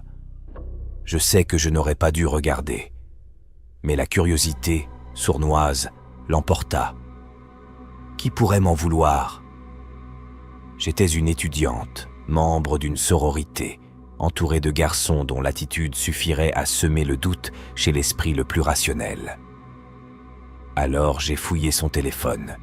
Je ne savais pas ce que j'espérais découvrir. Mais certainement pas cela. Une collection entière de photographies de moi. Il y en avait tant que j'en eus le souffle coupé. Certaines étaient anodordes, presque banales. Moi en train d'étudier, de marcher vers un cours, de traverser le campus sous un ciel plombé. Et puis, il y en avait d'autres. Je te laisse deviner. Disons simplement qu'elles étaient troublantes, chargées d'une intimité que je ne reconnaissais pas. Quelques-unes, je les avais envoyées moi-même. Mais beaucoup d'autres, je n'avais aucun souvenir de les avoir prises. Je n'étais pas en colère. Pas vraiment. J'étais surtout envahi par un malaise visqueux, une impression de froid sous la peau. Comme si, s'il m'avait demandé, j'aurais peut-être accepté sans résistance. Cette nuit-là, je ne le réveillais pas. Je me contentais de me rendormir, le cœur battant, incapable de comprendre ce que je ressentais. Je gardais le silence. Par honte, en partie. Et aussi parce que je ne voulais pas qu'il sache que j'avais fouillé dans son téléphone. Une semaine plus tard, alors qu'il dormait encore, je tentais de deviner son mot de passe. Ce fut d'une facilité déconcertante. Sa date de naissance, simplement inversée. Cette fois, je creusais plus loin. Accroche-toi, car tout s'accélère à partir de là. Je consultais ses messages, ses photos supprimées, chaque recoin numérique, et je découvris l'innommable. Il envoyait régulièrement ses photos de moi, ces photos-là, à un numéro inconnu depuis des semaines, presque depuis le tout début de notre relation. C'était ignoble, probablement illégal. Mais ces pensées se dissolvaient dans la panique. Mes mains tremblaient. Je pris des photos de preuve, puis les larmes jaillirent sans que je puisse les retenir. Un sanglot brut, incontrôlable. Je le réveillais brutalement, le secouais, exigeant de savoir à qui appartenait ce numéro. Il balbutia une histoire absurde. Un téléphone de secours, disait-il, une précaution au cas où il perdrait le principal. Je sus immédiatement que c'était un mensonge. Je partis avant qu'il ne puisse me retenir. J'étais en miettes, mentalement brisé, sale de l'intérieur. Je ne m'attarderai pas sur ce qui suivit. Sache seulement que cette semaine-là fut la pire de toute ma vie. La dernière chose dont j'ai besoin serait que ce traumatisme se rouvre si quelqu'un venait à découvrir mon identité. Voilà pourquoi je tais tant de détails. Le numéro inconnu appartenait à Romer, mon chargé de travaux dirigés. La police s'en est mêlée, et Luc a avoué rapidement, dès qu'ils ont commencé à le presser. Il a fini par avouer. Romer le payait, des centaines de dollars glissés dans l'ombre, en échange de photographies. Tout avait commencé dès le début du semestre, peut-être même avant, bien avant que je n'en soupçonne l'existence. Je n'ai jamais connu tous les détails, et à vrai dire, je n'ai jamais voulu les connaître. Certaines vérités laissent une odeur trop persistante, comme le métal froid du sang dans l'air. Luc a été expulsé de l'université. Romer a été renvoyé sans ménagement. Je suis presque certaine qu'il y eut aussi de la prison, des portes qui claquent, des couloirs résonnants de pas lourds. Pourtant, je me souviens avoir pensé que leurs sanctions, quelles qu'elles aient été, n'effleuraient même pas le vide qu'ils m'avaient laissé. Rien ne réparait vraiment. Cela remonte à plus d'1 an et demi. Aujourd'hui, je suis en dernière année, à quelques pas seulement de la fin de mes études. Cette idée m'apporte un soulagement coupable, comme si quitter ce lieu pouvait enfin me réchauffer les os. J'ai affronté tout cela à ma manière. Je n'entrerai pas dans les détails, et je croyais sincèrement que tout appartenait au passé, enseveli sous des couches de silence. Mais il y a quelques semaines, quelque chose a recommencé. La nuit, quand l'air devient coupant et que le campus se vide, une berline argentée apparaît devant la maison de ma sororité. Pas chaque soir, juste assez souvent pour que je commence à compter. Le moteur est éteint, les vitres opaques, et aucun bruit ne s'en échappe. Je n'ai jamais vu personne en descendre ni y monter. Pourtant, sa présence glace l'atmosphère, comme si le froid lui-même s'y était garé. Je ne sais pas si c'est l'un d'eux. Peut-être que mon esprit me trahit. Peut-être que la peur parle à ma place. Mais cela m'effraie profondément. Et surtout, je ne comprends pas comment il saurait que je vis ici. J'ai emménagé bien après toute l'histoire avec Luc. Ce détail me ronge. Quoi qu'il en soit, si quelque chose d'autre survient, j'écrirai de nouveau.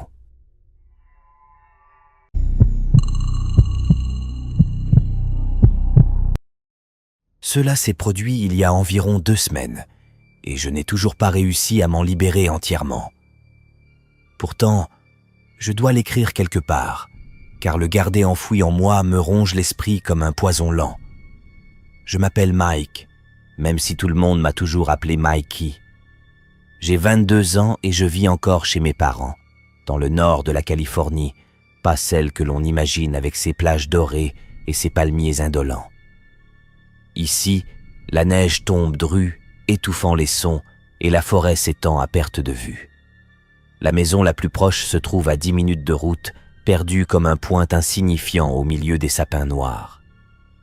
J'ai grandi sur les pistes de ski, le froid ne m'a jamais effrayé. Au contraire, j'aimais cette morsure glaciale qui brûle les poumons et engourdit la peau. Mais cette nuit-là, le froid avait une autre odeur, plus âcre, presque métallique, comme si l'air lui-même retenait son souffle. 2 week-ends auparavant, mes parents avaient quitté le pays pour assister à un mariage au Portugal, une amie de ma mère. Je n'étais pas invité, et cela m'était parfaitement égal. L'idée de passer quelques jours seul dans la maison m'avait même semblé apaisante. Notre maison n'a rien d'exceptionnel. 3 chambres, un seul étage, rien de luxueux. La chambre de mes parents se trouve à une extrémité du couloir, la mienne à l'autre, avec une chambre d'amis encombrée d'objets oubliés entre les deux. Le salon et la cuisine occupent le centre et la porte d'entrée s'ouvre directement sur le salon. Je précise ces détails parce qu'ils ont pris par la suite une importance sinistre. La première nuit se déroula sans incident. Je me couchais vers 2 heures du matin et sombrais presque aussitôt dans un sommeil lourd. La seconde nuit, en revanche, marqua le début du cauchemar. Je m'endormis un peu plus tôt, épuisé, et perdis connaissance en quelques secondes. Je me réveillai brusquement, sans savoir quelle heure il était. La nuit était profonde, anormalement silencieuse. Ce réveil était inhabituel pour moi. Je savais que quelque chose m'avait tiré du sommeil. Mon téléphone était en mode avion, donc ce n'était pas lui. Une inquiétude sourde s'insinua en moi. La chambre baignait dans une obscurité totale. Tandis que mes yeux s'habituaient lentement à la pénombre, un détail me glaça le sang. La porte de mon placard était grande ouverte. Je la ferme toujours, toujours. C'est une porte coulissante qui ne tient pas seule, alors je fais systématiquement attention avant de dormir. Cette manie me suit depuis l'enfance. Et cette nuit-là, je savais avec une certitude terrifiante que je ne l'avais pas laissée ouverte. Mon cœur s'emballa. Mon esprit tenta de me convaincre que je rêvais encore, mais je sentais la sueur froide sur ma peau, le matelas sous mes doigts. J'étais éveillé. Quelque chose n'allait pas, quelque chose de profondément, irrémédiablement faux. Sans réfléchir, je tendis la main vers ma table de nuit, attrapai mon téléphone et allumai la lampe. Un cri m'échappa, viscéral, incontrôlable. 2 silhouettes se tenaient au bord de mon lit, immobiles, trop proches. Avant même que je puisse distinguer leurs traits, elles se dispersèrent dans des directions opposées, fuyant le faisceau de lumière avec une vitesse inhumaine, comme si elles avaient anticipé mon geste. Je tentais de suivre leurs mouvements avec mon téléphone, mais elles étaient déjà ailleurs. J'entendis quelque chose tomber lourdement sur le sol, un bruit sec, étouffé, mais je n'eus pas le temps d'y penser. Je criais, je ne sais pas quoi, des sons incohérents, arrachés à ma gorge par une panique primitive. Les 2 formes s'élancèrent hors de ma chambre. Leurs pas résonnèrent dans le couloir, rapides, martelant le silence. Sans même réfléchir, je me levai et me lançai à leur poursuite. Mais lorsque j'atteignis le couloir, la porte d'entrée claqua violemment, faisant vibrer les murs. Je courus jusqu'au salon. Il n'y avait plus rien. Seulement l'air glacial qui s'infiltrait par la porte, l'odeur de la forêt nocturne, et le silence, lourd, oppressant. Je restai là, immobile, pendant un temps que je serais incapable de mesurer. Mes mains tremblaient, mes poumons brûlaient, et chaque inspiration me semblait trop bruyante, comme si la maison entière m'écoutait respirer. Lorsque je parvins enfin à reprendre mes esprits, une vague de froid me traversa l'échine. Je retournai en courant dans ma chambre, refermai la porte d'un geste brutal et la verrouillai, les doigts tremblants, avant de composer le 911. Derrière le bois fermé, la maison respirait encore, grinçante, saturée d'une odeur de poussière froide et de résine humide venue de l'extérieur. En attendant la police, enfermé dans ce refuge dérisoire, j'osai rallumer la lumière. C'est alors que mon regard fut attiré par le sol, au bord du lit, là où quelque chose avait heurté le parquet dans le chaos. Mon estomac se noua. C'était l'un des couteaux de cuisine de ma mère. La bile me remonta à la gorge et je dus me retenir pour ne pas vomir. Je n'exagère pas. Ces silhouettes se tenaient au-dessus de moi, une lame à portée de main, pendant que je dormais, inconscient.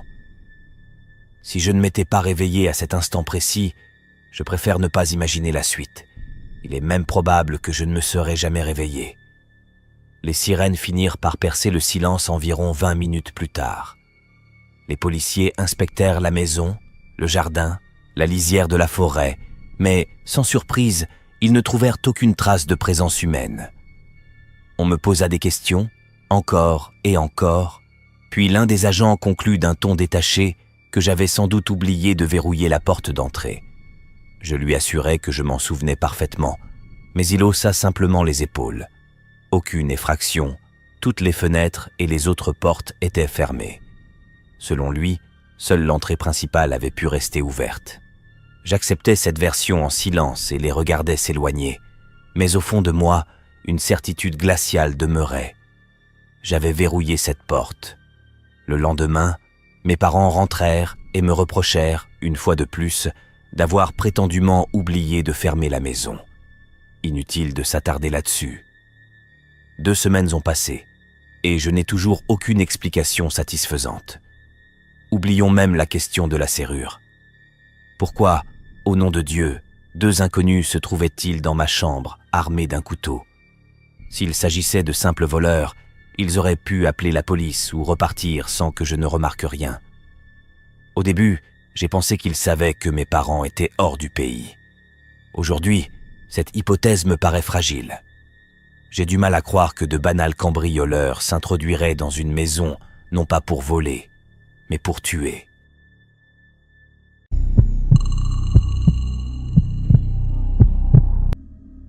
Je m'appelle Natacha. Tout a commencé il y a environ 3 mois, juste après ma rupture avec mon ex, Tibet. J'ai 23 ans et je venais tout juste d'emménager seul pour la première fois, après des années passées à partager des appartements depuis l'université. Le logement n'avait rien d'exceptionnel. Un 2 pièces modeste au sein d'une résidence de taille moyenne à Columbus, dans l'Ohio. Je travaille à distance, ce qui me cloue souvent chez moi, et c'est précisément pour cette raison que je rêvais d'un endroit à moi. J'étais las de murmurer lors de mes appels pendant que mes colocataires faisaient claquer les placards ou riaient trop fort dans la cuisine. L'appartement se trouvait au 2e étage, orienté vers l'arrière du complexe. Ma vue donnait sur un parking gris, bordé de quelques arbres dénudés dont les branches grinçaient sous le vent. Rien de pittoresque, mais cela m'importait peu. J'avais enfin mon espace, mon rythme, et pour la première fois de ma vie d'adulte, une véritable intimité. Les premières semaines s'écoulèrent sans incident. Je croisais rarement les autres habitants, tout au plus quelques hochements de tête furtifs. Il y avait une femme âgée au rez-de-chaussée qui semblait toujours relever son courrier pile au moment où je passais, et un couple de l'autre côté du mur dont les disputes sourdes filtraient parfois à travers le plâtre. C'était là l'ensemble de mon univers social. Puis, je l'ai remarqué. La première fois, cela devait faire environ 3 semaines que j'habitais là. Je rentrais de la salle de sport vers 20h, l'air encore humide sur ma peau, lorsque je montais les escaliers menant à mon étage. Quelqu'un descendait en même temps. Un homme blanc sans traits marquant, la fin de la trentaine ou le début de la quarantaine, silhouette banale, vêtu d'un sweat à capuche gris. Nous avons hésité maladroitement, chacun tentant de se décaler du même côté, avant qu'il ne se glisse près de moi sans un mot. Je n'y ai pas prêté attention. La seconde rencontre eut lieu quelques jours plus tard. J'étais sur le parking, penché dans ma voiture pour récupérer un objet, lorsque je l'aperçus près des conteneurs à ordures. Il ne faisait rien, ou du moins rien d'identifiable. Il se tenait là, immobile. Quand nos regards se croisèrent, il se détourna aussitôt et disparut derrière le bâtiment. Sur le moment, cela ne me sembla pas particulièrement étrange. La 3e fois, pourtant, quelque chose se dérégla en moi. J'étais assise à mon bureau face à la fenêtre qui surplombait le parking. C'était en plein après-midi. Alors que je parlais au téléphone, mon regard glissa machinalement vers l'extérieur. Une voiture bleu nuit que je ne reconnaissais pas était stationnée en contrebas. Quelqu'un se trouvait au volant. Je distinguais mal son visage, mais je sentais son attention levée vers l'immeuble, vers mon étage, peut-être même vers ma fenêtre. J'observais quelques secondes avant de reprendre ma conversation. 10 minutes plus tard, lorsque je regardais de nouveau, la voiture avait disparu. Pour une raison que je ne saurais expliquer, cette scène s'accrocha à mon esprit comme une écharde. Dès lors, je me mis à observer davantage, et plus j'observais, plus je le voyais. Il apparaissait souvent sur le parking, pas chaque jour, mais suffisamment pour que cela dessine une sorte de rythme inquiétant. Parfois à pied, parfois assis dans cette même voiture bleue que je compris plus tard être la sienne. Une fois, je le vis près des escaliers de mon bâtiment, absorbé par son téléphone, immobile malgré le froid qui blanchissait l'air. Il ne me regardait jamais directement, ou du moins je ne le surpris jamais à le faire. Pourtant, une impression sourde s'installa. Il se plaçait toujours de manière à avoir une vue sur mon appartement. Je me répétais que j'exagérais. La résidence n'était pas immense.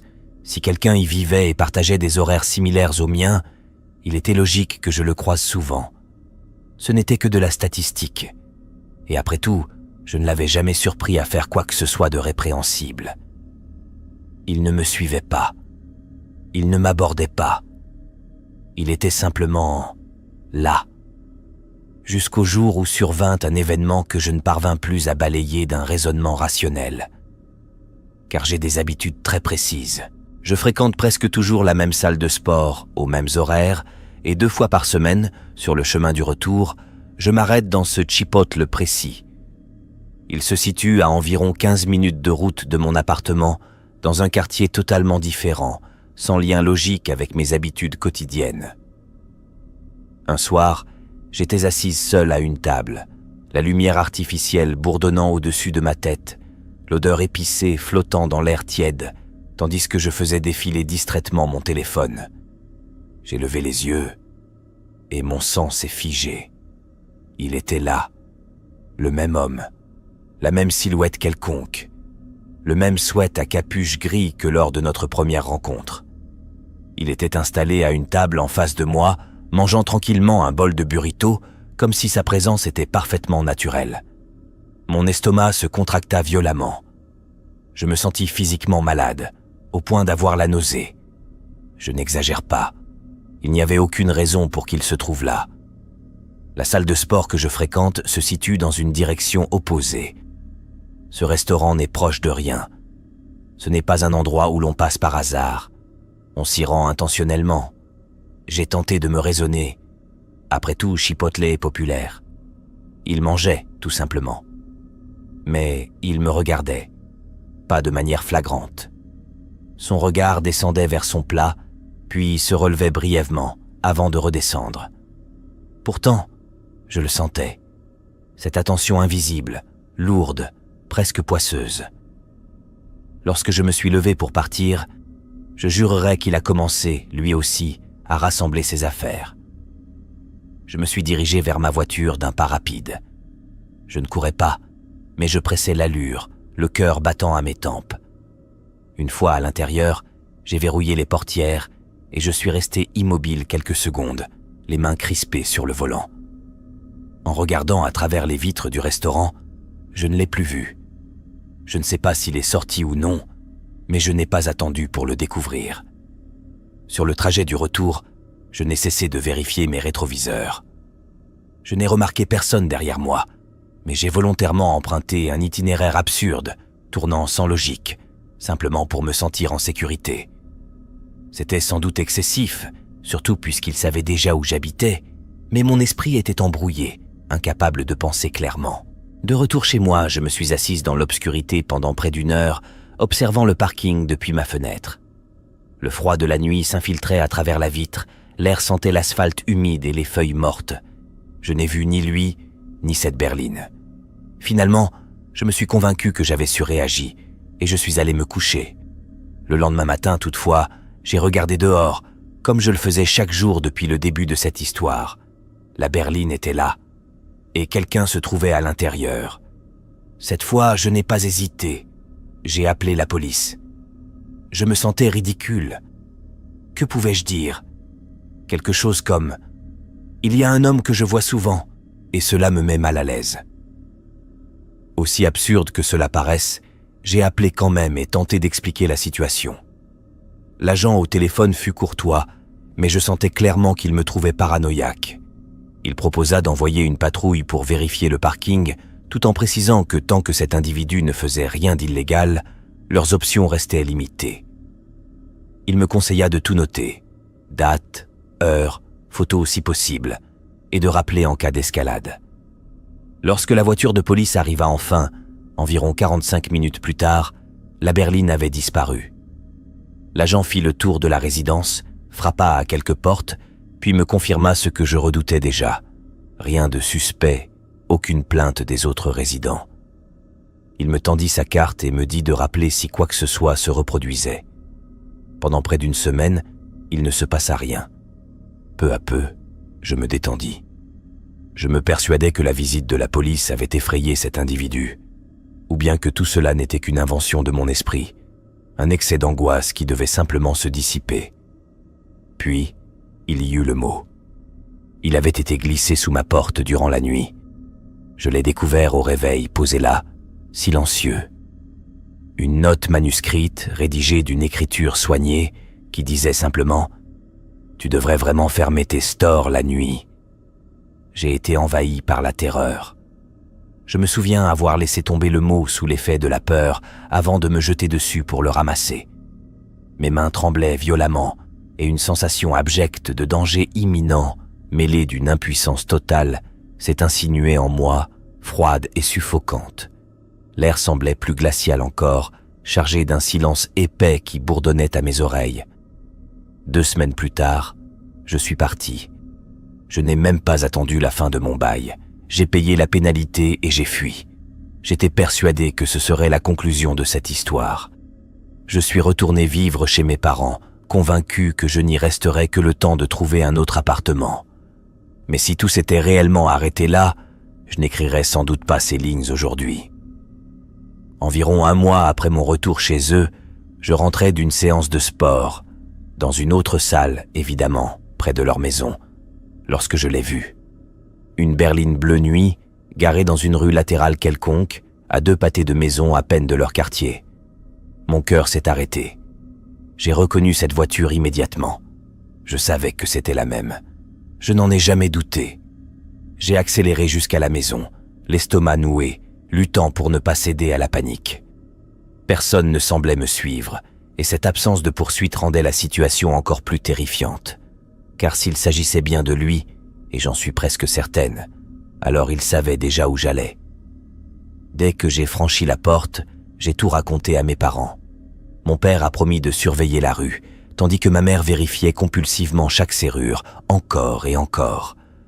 Depuis, ils observent le voisinage avec une attention fébrile, et mon père a même évoqué l'idée d'installer une caméra sur le perron. La nuit, le froid semble plus mordant, et chaque bruit extérieur résonne comme une menace. Cela fait environ 2 semaines maintenant, et je n'ai plus revu cette voiture. Une part de moi voudrait croire à une simple coïncidence, à un modèle semblable, à une imagination qui s'emballe. Mais je sais ce que j'ai vu. Je ne comprends même pas comment il m'a retrouvé, et je refuse presque d'envisager l'hypothèse la plus sombre, celle d'un homme qui me suit avec méthode, qui observe chacun de mes déplacements, chacun de mes choix. Honnêtement, j'ai peur de sortir de la maison. Le simple fait de franchir la porte me paralyse. J'hésite à contacter de nouveau la police, mais que pourrais-je réellement leur dire ?